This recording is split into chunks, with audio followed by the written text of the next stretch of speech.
Всем привет, друзья! Рад вас приветствовать на канале CryptoStudent. Сегодня с понедельник, да, открылся хорошим пампом. Находимся уже на уровне 38 тысяч долларов. Что же делать сейчас, да? Какой сетап искать? Вставать ли в шорт, либо же продолжать лонг? Да, давайте разберемся, посмотрим. Вообще, с чего начался, так скажем, наша волна роста.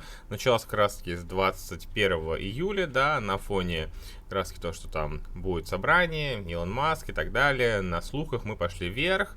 Потом после этого у нас случился такой вот восходящий канал. Внутри был гип, который отработал, так скажем, более ложно. И потом опять повели вверх. Потом у нас образовался еще похожий, да, восходящий канал, который ретестнули. Вчера как раз таки пытались лонгануть, да, с коротким стопом. Закрыл без убыток. В принципе, выбивали стопы. В принципе, да, могли выбить. И, в принципе, вот пошли дальше вверх. Вот эти восходящие каналы, как говорил ранее, да, они служат как бы для продолжения тренда. То есть, если мы смотрим текущий восходящий канал, да, то он служил продолжением тренда вниз. А текущие же, да, восходящие каналы, они служат как бы для продолжения тренда вверх, но опять-таки с них выбивают. То есть, выбивают и потом продолжают уже вверх. Как это было здесь, как это было, в принципе, здесь. Что же сейчас, да, какая картина наблюдается текущей ситуации. Глобально все это, конечно, мне напоминает такой вот восходящий канал с нижним касанием, да. Верхнее касание у нас находится на уровне вот 42 500. Ну и также у нас здесь проходит вот эта глобальная линия сопротивления, которая идет от 65 тысяч долларов. То есть вот она проходит, да, здесь мы находимся сейчас ближе к ней. То есть есть смысл, так скажем, присмотреться к шорту, да, когда мы будем приближаться к уровню 40. То есть я там буду рассматривать, в принципе, шорт-сетап, да, либо же пораньше, когда он будет. Кстати, вот эта текущая ситуация мне напоминает еще одну ситуацию, которая происходила в 2019 году. Давайте рассмотрим ее. Запомните, ребят, как у нас случился вынос вниз, да, и какой случился у нас вынос вверх. Сейчас я быстренько пролистаю. Вот эта ситуация мне напоминает вот эту вот. Там, конечно, памп был куда быстрее, да, но тем не менее, картина плюс-минус такая, то что мы свалились, да, резко, проторговались и также резко восполнили падение. То есть, как это было и у нас, да, то есть мы свалились ниже 31 на 28, да, на 28 500.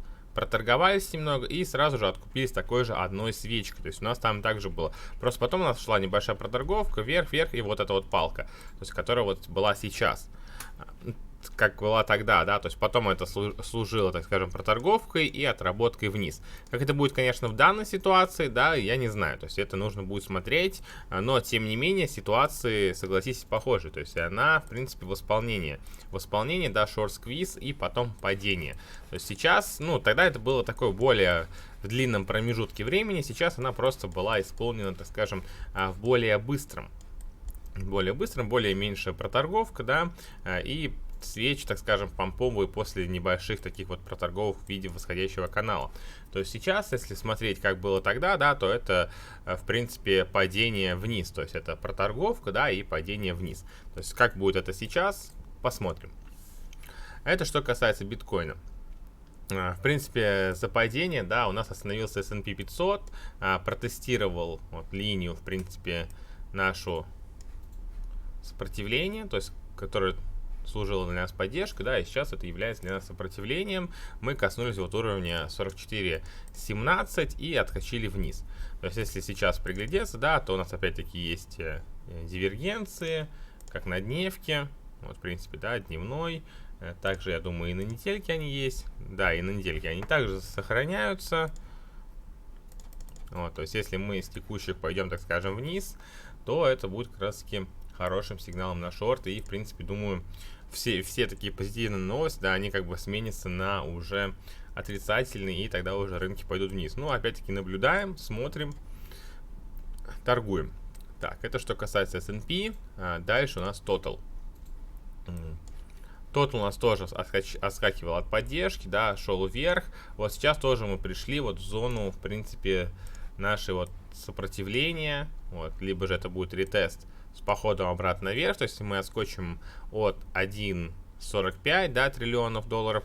Но заметьте, ребят, мы уже очень сильно, в принципе, перекуплены на 4 часах уже довольно-таки сильно. То есть это также и прослеживается на биткоине. То есть вот в прошлый раз, когда мы так ходили, то есть мы сразу там падали. То есть это был очень такой сильный сигнал. Сейчас же мы еще больше как раз таки перекупленности. То есть если мы так посмотрим, вот эта поддержка, как только ее пробивает, я, наверное, буду присматриваться больше к шорту. То есть вот так, если у нас сделают дивер, да, в принципе это будет вот так выглядеть, то там есть смысл как раз таки присмотреться к шорт-сетапу.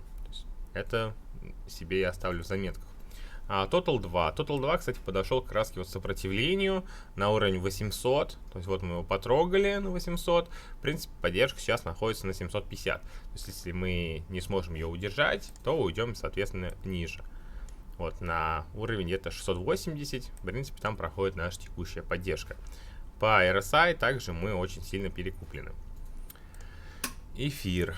Эфир тоже около сопротивления. Восходящий канал, который мы пробили наверх, теперь является нашей поддержкой. Но опять-таки, если мы ее пробьем, то придем вот в уровень 2100. Но опять-таки уровень сопротивления, да, как могли заметить. По BNB. По BNB мы пробили нисходящий тренд. Потом флагом пошли вверх. То есть если мы придем сюда вот где-то на уровень 300, да, обратно, и сможем оттолкнуться, сделать ретест, да, то есть смысл присмотреться здесь к лонгу. Но опять-таки, что будет тогда с битком? Если биток упадет там ниже, там и ниже, да, там 35 и так далее, то, соответственно, не будет никакого роста. Кстати, ребят, заметьте один факт, да, то, что смотрите, как выросли альты. В принципе, да, там 5, 6, ну, некоторые 7%, да. В принципе, как вырос биток. То есть биток вырос намного больше, чем некоторые даже альткоины. То есть даже вот если сравнивать с BNB, да, у нас биток вырос куда больше. И что это последовало? Конечно, это последовало росту доминации. То есть доминация у нас выросла. И то есть что это значит? То есть у нас альты сейчас будут падать. То есть если мы дальше будем расти по доминации, да, то есть биток может расти, то есть биток может сказать и на 42, и на 40 тысяч долларов, да, но эквивалент к альтам, да, это будет вот эти вот 5, 4 там процента, то есть это будет куда меньше, то есть раза в 2 меньше, то есть если биток там сходит на 10%, да, вверх, то альты на плюс 5, и некоторые даже могут не расти, то есть они будут падать очень сильно к битку, и к доллару будут просто находиться на месте. Вот, то есть если я жду вот пробитие вот этой вот линии, да, сопротивления, то есть это у нас ложник был, я все-таки считаю, либо же, если мы все-таки уходим отсюда вниз, то это как раз будет восходящий канал с походом вниз. Но, честно говоря, это все, так скажем, смахивает больше наверх, нежели вниз. Да, если присмотреться, то это, конечно, выглядит такой вот сетапчик больше на лонг, то есть это даже можно рассчитывать как ретест, да, пробитого сопротивления и пробой вверх, если мы пойдем, то есть мы, если уйдем выше 50%, то я убежусь в этом сетапе, да, и тогда уже будет такой вот не очень хорошо для альты. Но, в принципе, также может быть и нехорошо битку. Как это может случиться, что биток будет просто меньше падать, чем альты. То есть биток, к примеру, падает, да, вот так, а альты падают вот так, то есть намного сильнее. То есть это тоже нужно, на это тоже следует обратить внимание. Это что касается доминации. Так, продолжим по альткоинам.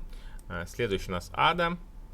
ADA, кстати, тогда я рисовал, да, этот гиб, где бы я, в принципе, тейкал бы, то, в принципе, вот уже первый тейк можно было забрать, ну, естественно, уже закрывать, здесь топ переносить. То есть по ADA гиб полностью отработал. Сейчас пытается как раз ADA вернуться выше своей поддержки. То есть если мы сможем закрепиться здесь, да, то тут, в принципе, можно где-то искать тоже long stop.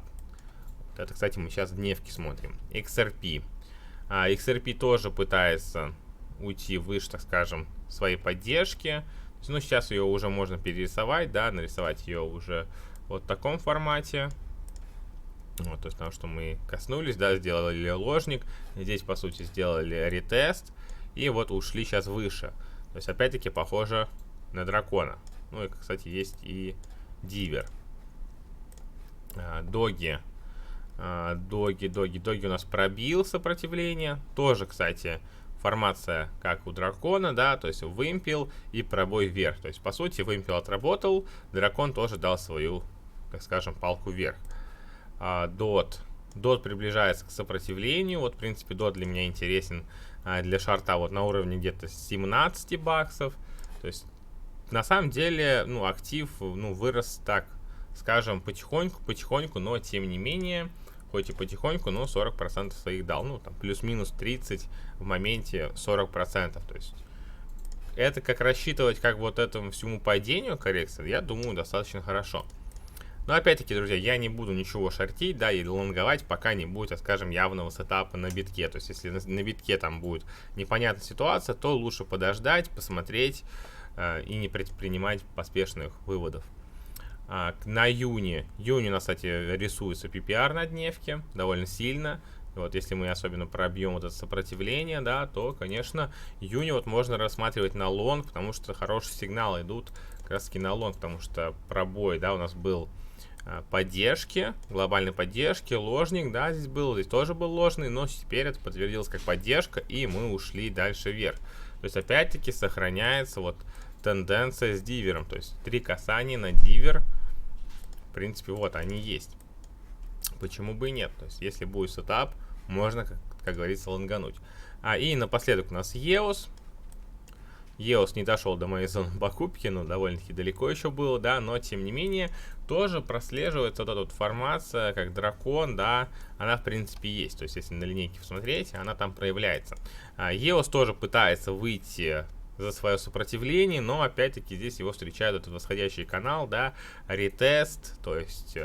Нужно смотреть, много что у нас ретестит, да, много что у нас пробивается, но также еще много чего у нас делает ретест, чтобы продолжить, так скажем, тенденцию вниз, нежели наверх.